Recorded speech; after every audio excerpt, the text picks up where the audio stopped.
این ویدیو قرار در مورد این صحبت بکنیم که نمره آیلتس من چطوری حساب میشه.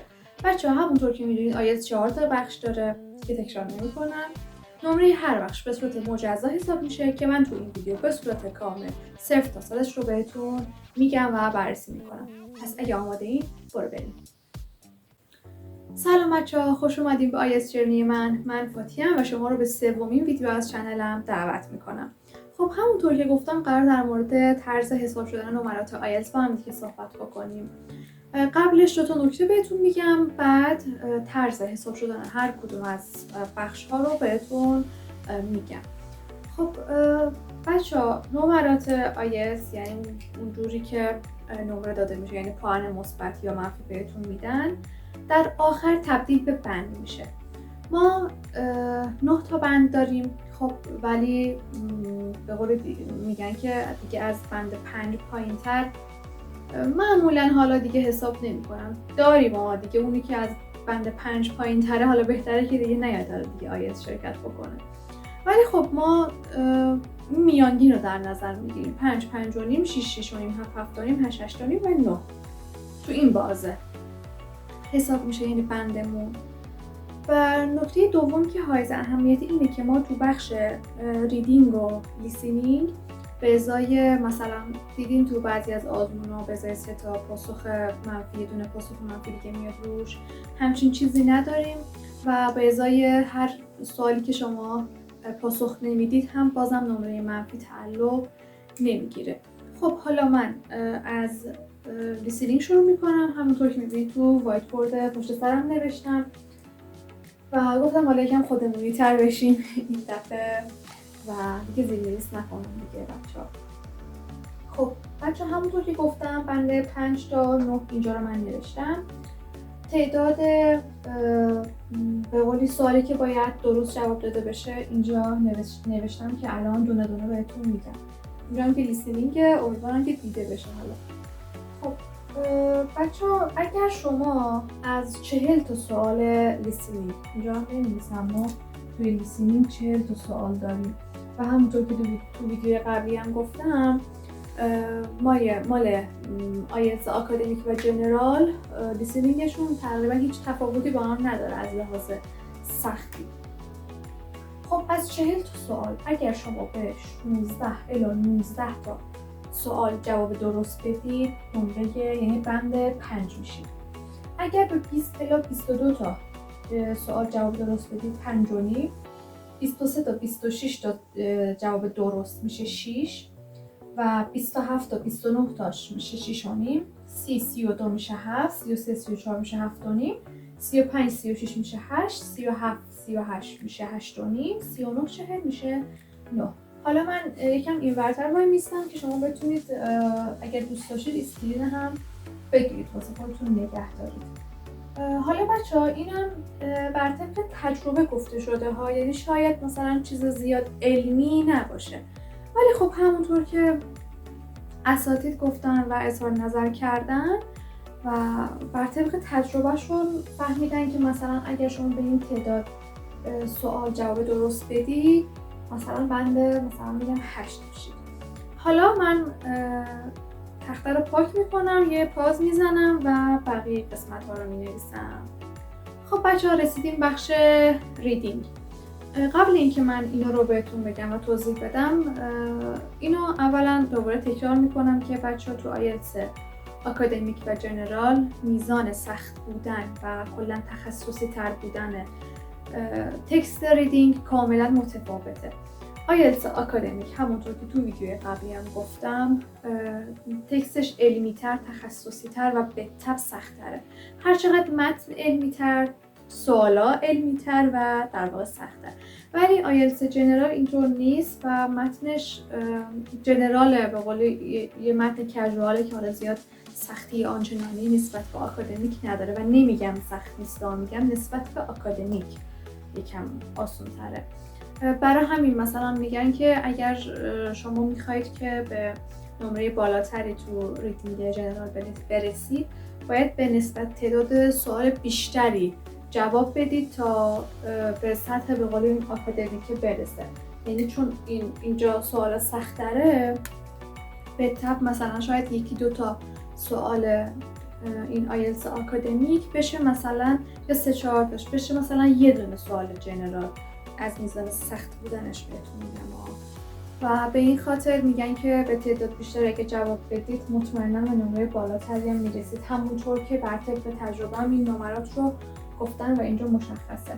خب از بند 5 تا 9 حسابش کردن، این آکادمیک اینجا جنراله.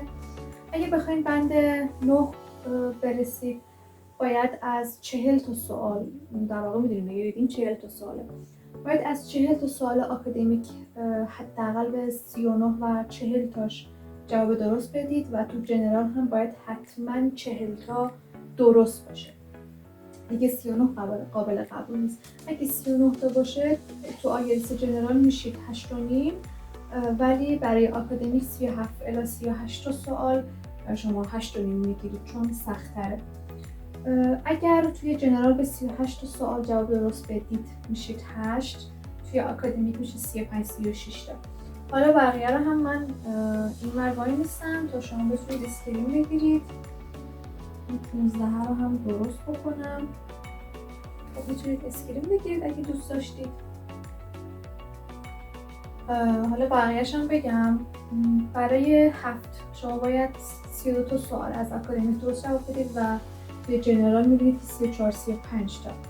بعد 6.5 20-29 تا، اینجا هم 32-33 تا، 6-23-26 و 30-31، 5.5 19-22 و 27-29، 5-15-18 و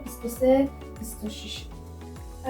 حالا بریم بخش رایتینگ که من اول توضیحش رو بدم بهتره، بعد بریم به قولی روی تخته اگه چیزی لازم بود که بنویسم مینویسم براتون.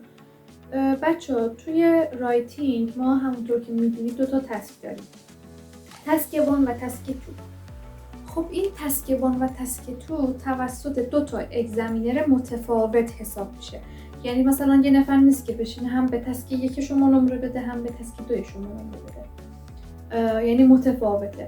بعد حالا چطوری این جمع میشه یه نمره میشه؟ خب تسک 1 بر حسب یه سری مشخصاتی که این کمبریج دوباره مشخص کرده، بر حسب اونا بهتون نمره میدن. توی اون اگزمینر توی بخش 1 بر حسب اونا بهتون نمره میده. توی تسک 2 اگزمینر بعدی هم بر حسب اون مشخصات دیگه بهتون نمره میده. بعد میان این دوتا رو با هم روی هم جمع میکنن، میانگین میگیرن و یک نمره شسته رفته رایتینگ بهتون تعلق داده میشه. حالا من باید تخته رو پاک کنم و اون مشخصات رو براتون بنویسم.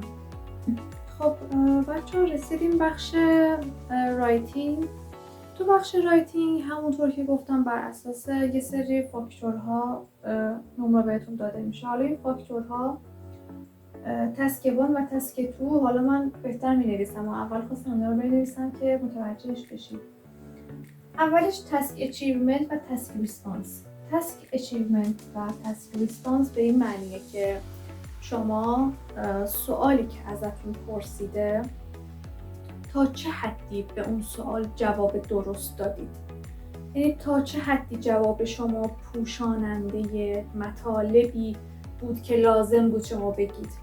یا اینطوری بهتره بگم که مثلا میبینید که بعضیا چون از اون سوال یکم خارج میشن یا اینکه میگن حالا بهتر با هم دیگه صحبت میکنیم در مورد بخش رایتینگ و استراتژی هاش، که مثلا میان یه چیز دیگه مینویسن، کلا از اون خواسته سوال میرن بیرون.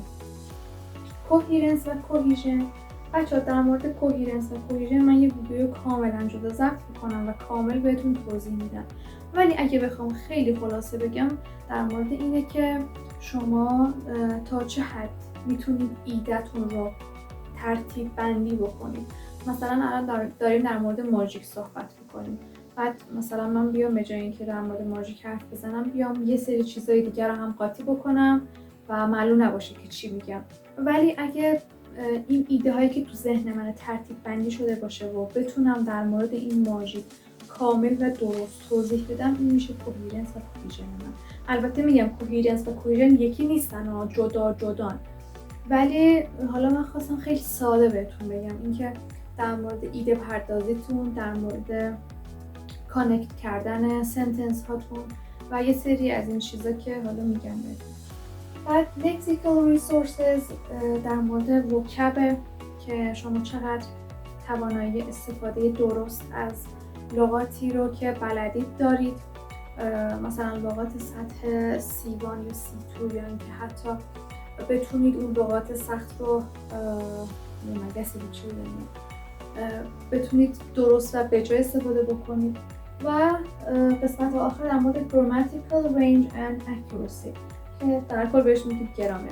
حالا این grammatical range در مورد گرامری هستش که شما استفاده میکنید و چقدر مثلا این accuracy چقدر روانه این گرامر شما، چقدر میتونید مثلا از اون گرامر سخت مثلا پسیو نمیدونم past tense چطوری و به جای درست و کامل بتونید استفاده بکنید. حالا بیایم به طرز حساب کردن نماش توجه بکنیم. تسک 1 و تسک 2. خب همونطور که می‌بینید تسک 1 و تسک 2 با هم متفاوته. توی ویدیوی دیگه دوباره بهتون میگم. حالا در کل شما فرض بگیریم که شما توی تسک 1 تو تسک اچیومنتش گرفتین 6، کوهیرنس و کوهیژنش گرفتین 6، لکسیکال ریسورس گرفتین 7 و گرامرش گرفتین 7. خب بذارید من رو یکم روشن بنویسم. خب 6 به اضافه 6 به اضافه 7 به اضافه 7. خب بعد تسک 2 گرفتیم 6 به اضافه 7 به اضافه 7 به اضافه 7. خب بچه این چقدر میشه؟ من اینجا نوشتم که دیگه حساب نکنم. این میشه اگه جمع کنیم میانگین بگیریم میانگینش میشه 6.5. میانگین یکم ببینیم براتون میانگین این میشه چقدر؟ ببینم میانگین این میشه 6.75.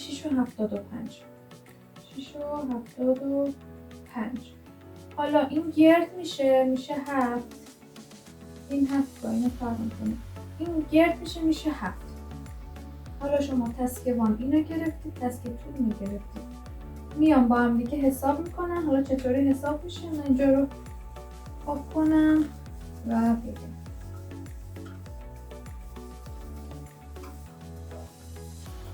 شما رو فریه نوشتم، ببخشید. حالا اگه 6.5 به اضافه 7 کنیم جواب میشه چقدر؟ و میانگین بگیریم میشه 6.88 که گرد میشه 7. این تسک 1 تسک 2 میگیرید 7. نمره کل رایتینگ شما شد 7. الان فرض بر این بگیریم که جای اینا رو با هم دیگه عوض کنیم. حالا یه نکته هست که میخوام اینجا بهتون بگم. حالا این 7 شما تسک 1 7 بگیرید فرضاً، تسک 2 بگیرید 6.5. میانگین حساب کنیم میشه چقدر؟ میشه ببینم 6.66